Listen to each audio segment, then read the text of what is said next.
Cars abandoned, phones left behind, no footprints, no clues, just silence. Where did they go? These are the stories of people who vanished on the open road and never came back. Number 1. Vanished on the open road. The lure and the fear. The road promises escape, a chance to leave behind the noise, the city, the routine. Just you, the engine's hum, and a line of asphalt stretching toward freedom. But out there, beyond the last gas station, past the point where cell towers vanish and headlights seem to fade into black, the open road can turn into something else, something silent, something that watches. Every year, people set out on road trips and never make it to their destination. No wreckage, no goodbyes. Just empty cars, abandoned maps, and questions that echo louder with every passing year. These aren't cautionary tales told around campfires. These are real. 8 journeys that began with excitement and ended in silence. And the scariest part? Some of them were never supposed to be long trips. Just a quick drive, a shortcut, a scenic detour. But somewhere along the way, they vanished, swallowed by forests, by mountains, by shadows that no GPS can track. This is the dark side of the open road. And once you hear these stories, you may never drive alone again without wondering, what if they're still out there, watching, waiting, listening for the next engine to roar into the unknown? Number 2. The disappearance of Bryce Laspisa. GPS into the unknown. Bryce Laspisa was the kind of kid you'd never expect to just vanish. 19, artistic, thoughtful, with red hair that stood out in a crowd. On the 28th of August, 2013, he packed up his 2003 Toyota Highlander, left Sierra College near Sacramento, and told his parents he was heading home to Laguna Niguel. It should have been a straightforward 7-hour drive. Instead, it became one of the strangest missing persons cases in California history. For reasons no one fully understands, Bryce never completed the trip. He made several bizarre stops, once pulling off to sit in a parking lot for hours. Surveillance footage shows him alone, wide awake, not looking distressed, just waiting. Later, he was spotted by a roadside assistance worker near Castaic Lake around 2 a.m., his car low on gas but Bryce refusing help. He said he was fine. He said he'd sleep a little, then drive home, but he never did. At 5 a.m., his SUV was found smashed at the bottom of a 25-foot embankment. The back window was shattered. His laptop and phone were inside. But Bryce? Gone. No blood. No footprints. Just an eerie silence that's lasted for over a decade. Search dogs traced his scent to a nearby truck stop before it suddenly disappeared. Divers scoured the lake. Helicopters scanned the hills. Nothing. Not a single clue that told investigators where he went next. His parents insist he wasn't suicidal. His friends say he'd been acting strange, giving away possessions, staying up for days, but none of it added up to this. Not to this kind of vanishing. There are theories, of course, that he hit his head and wandered off in a daze, that he planned it all and started a new life, that something or someone intercepted him before he could ever make it home. But none of those theories come with evidence, just guesses in a case defined by its lack of answers. Sometimes, the scariest thing isn't what we find at the end of the road, it's what we don't. A wrecked car, headlights cold, and a single question left burning in the dark. Where did Bryce Laspisa go? Number 3. Maura Murray, a turn into thin air. On a cold February night in 2004, 21-year-old Maura Murray drove into the New Hampshire woods and simply disappeared. A nursing student at UMass Amherst, Maura had emailed her professors saying there'd been a death in the family there hadn't, and packed up her car with snacks, clothes, and cash. She withdrew $280 from her account, bought some alcohol, and hit the road without telling anyone where she was going. Hours later, her black Saturn veered off a rural road near Haverhill and hit a snowbank. A passing school bus driver stopped and offered help, She declined, saying she'd already called AAA. But cell service in the area was nearly non-existent. There's no record of any call. 10 minutes later, police arrived. The car was locked. The driver's side airbag had deployed. Inside, they found her packed bags, her college textbooks, her favorite stuffed animal, and an unopened bottle of wine. Maura was gone. No footprints in the snow, no signs of a struggle. Just vanished. In the days that followed, search crews combed the woods, helicopters scanned the tree lines, and bloodhounds followed her scent only to lose it just a few hundred feet down the road, as if she had been picked up or disappeared into thin air. Then came the strange details. The mysterious call Maura received days earlier that left her in tears. The wrecked car she abandoned on campus just days before the trip. The cryptic messages on forums and anonymous tips that led nowhere. Some believed she staged it all to start over. Others were convinced foul play was involved. Her own family couldn't agree on what made her run, or if she ever meant to come back. Over the years, Maura's case became one of the first internet mysteries, spawning forums, podcasts, documentaries, all dissecting her final known moments. But despite the attention, the theories, the rumors, the one thing that's never surfaced is Maura herself. It's as if the road opened up, swallowed her whole, and closed behind her. In a country where missing people are too often forgotten, Maura remains a name people still whisper about. Because no one just disappears like that, not without leaving something behind, except she didn't. Number 4. The Jameson family, a final drive into the woods. On the 8th of October, 2009, the Jameson family loaded up their white pickup truck and drove deep into the Sandwar Mountains of southeast Oklahoma. Bobby, Sherilyn, and their 6-year-old daughter Madison told no one where they were going, but they seemed to be scouting land, maybe looking for a fresh start. What they found instead was the end of their story. Days passed, then a week, then 2. No one heard from them. Then hunters stumbled across their truck, parked in the middle of nowhere, miles from anything resembling civilization. Inside, they found the family's IDs, wallets, cell phones, and a GPS still powered on. Sherilyn's purse sat untouched. Bobby's briefcase held a stack of cash over $30,000. Their dog, Maisie, was inside too, alive but barely, weak from hunger. But the Jamesons were gone. Theories exploded. Some said they'd wandered into the woods and gotten lost. Others pointed to Bobby's bad back, he couldn't have walked far. Then came the stranger pieces. A surveillance camera at their home captured the couple moving in and out of the house like zombies the day before they vanished, loading the truck in silence, trance-like, making dozens of trips but never speaking. Some said it looked like they were under a spell. Sherilyn had once written a letter, found later, expressing dark thoughts about her marriage and life. Bobby had told his pastor he believed their house was haunted, that they were being tormented by spirits. They'd asked about spiritual bullets. Some said they were dabbling in something they didn't understand. Others suspected drugs or a cult, maybe both. 4 years later, in 2013, skeletal remains were found just 3 miles from where the truck had been abandoned. They belonged to the Jamesons, all 3.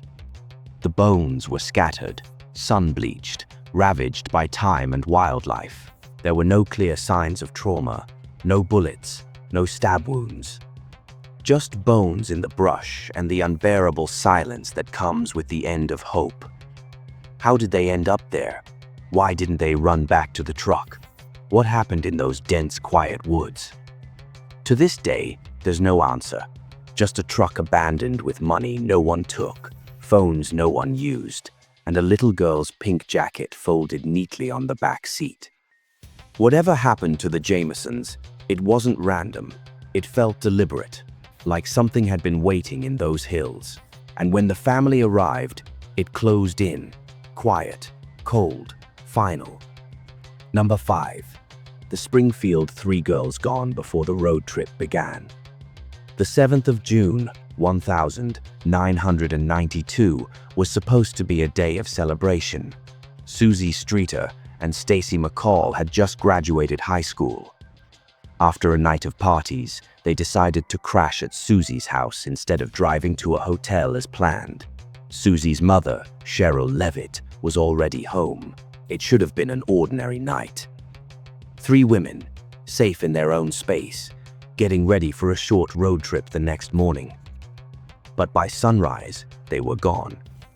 When friends stopped by later that day, the house looked almost too normal.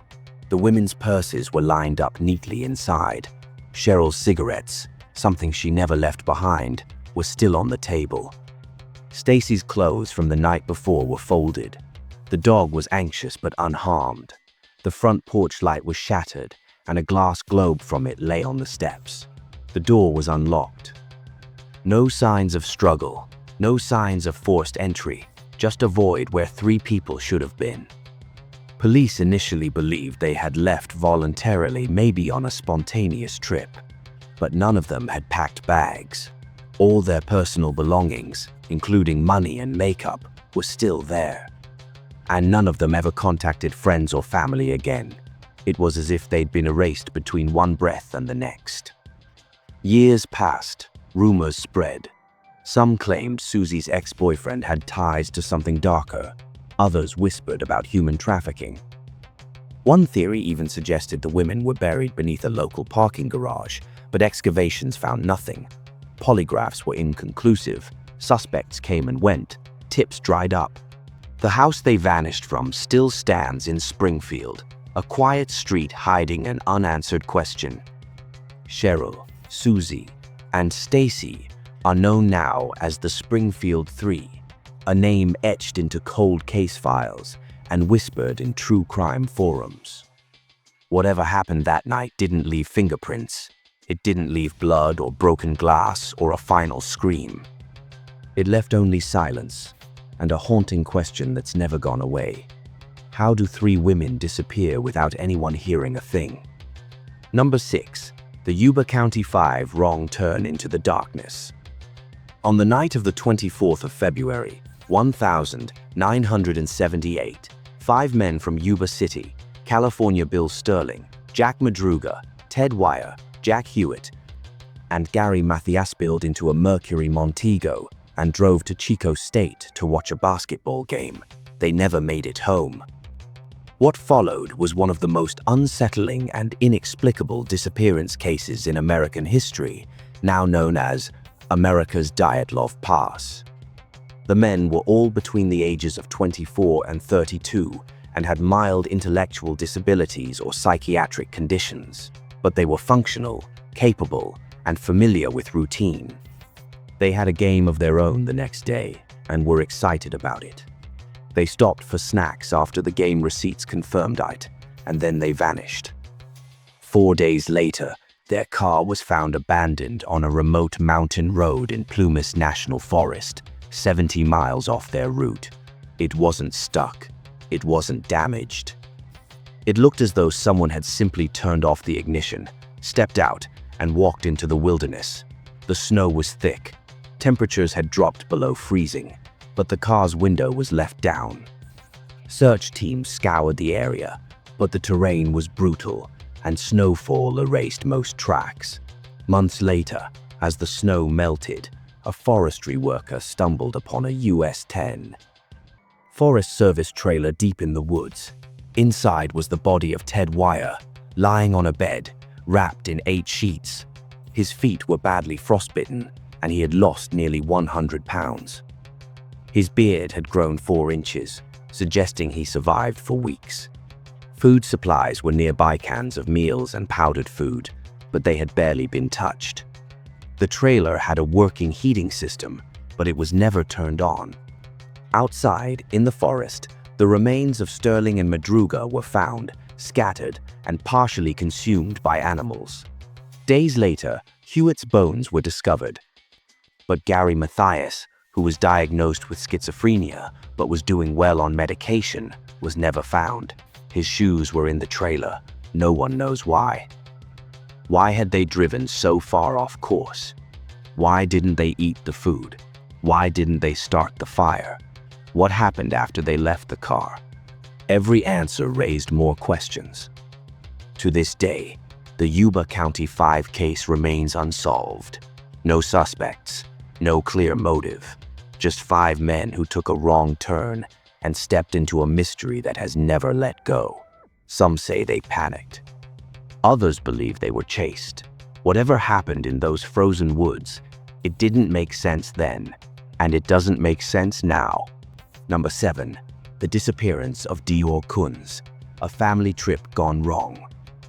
In July of 2015, 2-year-old Dior Kunz Jr. vanished during a family camping trip in Lemhi County, Idaho, a stretch of rugged wilderness thick with pine, silence, and shadows. The trip was spontaneous. Dior's parents, Jessica Mitchell and Dior Kunz Sr., along with his great-grandfather and a family friend, drove up to Timber Creek Campground for a few quiet days away. It should have been simple.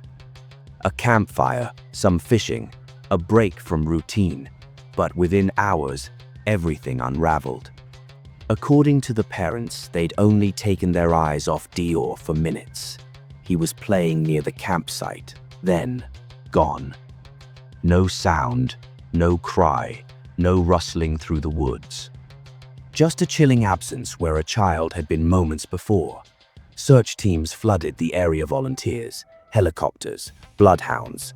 They combed creeks, scoured trails, and even drained nearby ponds. Nothing. No footprints, no clothing, not a single clue. At first, everyone feared the wilderness had swallowed him. Maybe he wandered off, maybe an animal had taken him. But then came the inconsistencies. Each person at the campsite gave a slightly different version of what happened. Details shifted, timelines blurred. Investigators couldn't pin down a clear moment when anyone last saw Dior.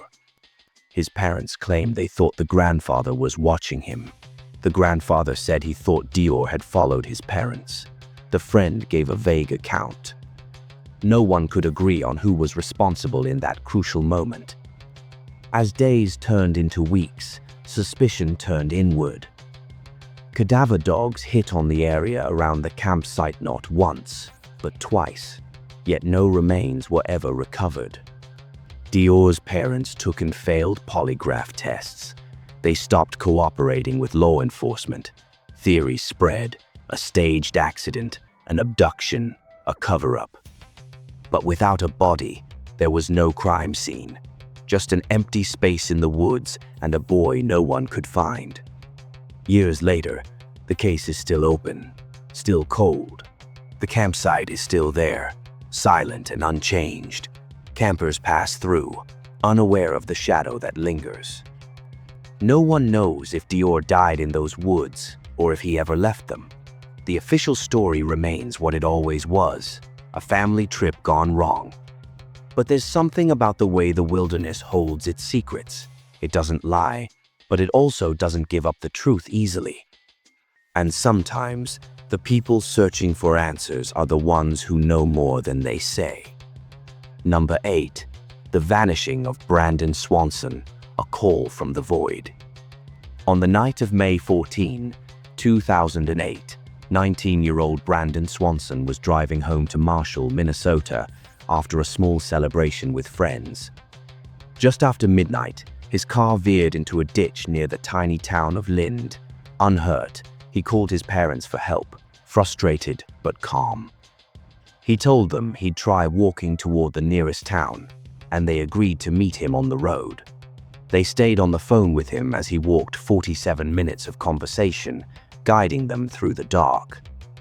But something didn't add up.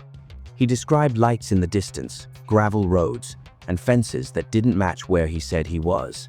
His parents drove up and down the area he claimed to be, but they saw nothing, no sign of him.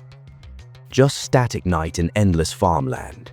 Then, suddenly, Brandon stopped mid-sentence and said, "Oh shit." There was a rustle, a sharp intake of breath and silence. The call didn't disconnect.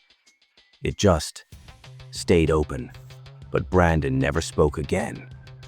When police arrived, they found his car, exactly where he said it would be, but it was 20 miles from where he believed he was. It was like he'd stepped off the map. Search teams scoured the area.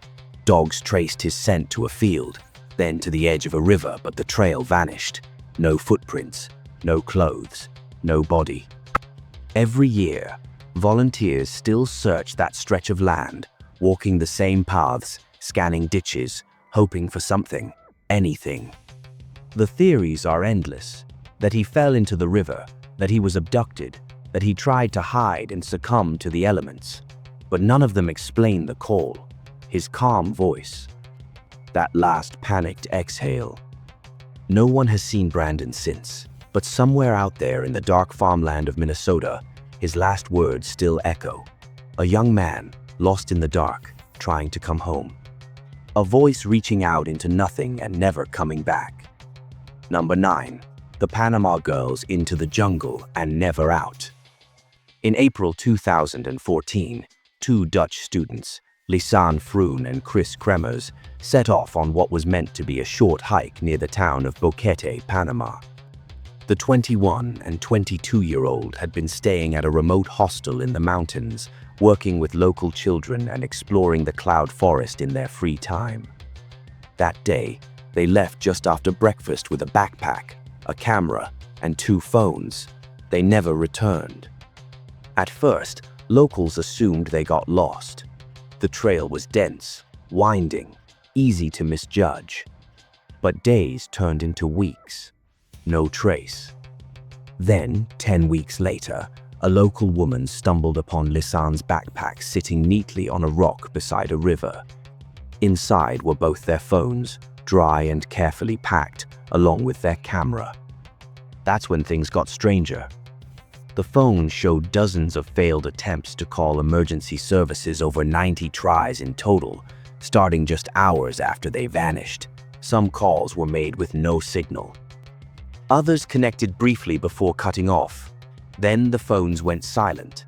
The battery on one lasted for over a week, during which someone had turned it on and off multiple times, entering incorrect pins. But it was the camera that haunted investigators most. The first photos showed the girls smiling on the trail, taking selfies, posing in the sunlight. Then came the night shots, over 100 images taken in complete darkness, deep in the jungle. Some showed nothing but branches and mist. Others were blurred flashes of what looked like rock faces. One photo seemed to capture strands of hair, another possibly a foot. One, chillingly, looked like a body face down near a rock. Weeks later, scattered remains were found: a boot with Lisanne's foot still inside, Chris's pelvic bone, later fragments of ribs and limbs, all bleached, all far from where they were last seen.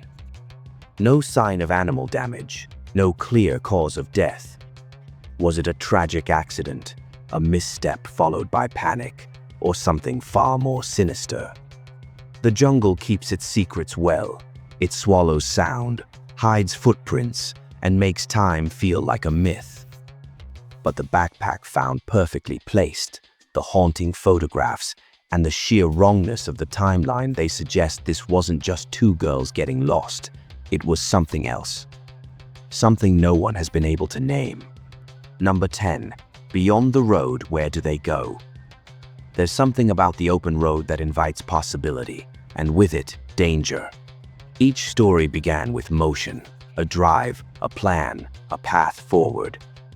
But somewhere along the way, that motion stopped, and silence took over. No matter how remote the location, no matter how strange the final clue, each case shares one thing: an absence so complete it feels unnatural, as if the road didn't just lose them, but took them. We want to believe the world is mapped, that every trail leads somewhere, that vanishing without a trace isn't possible. But these stories remind us otherwise. There are pockets of space on highways, in forests, deep in the wilderness where logic doesn't stretch far enough, where maps end and questions begin, and in those places, Some people go missing forever. The cars are found, the phones ring and ring, the photos are left behind, but the people, they're gone. And the longer they stay gone, the more the road feels alive, watching, choosing, waiting. So the next time you're driving down a lonely stretch of highway and you feel a chill despite the heat, remember, the road is never really empty, and not everyone who takes it makes it home.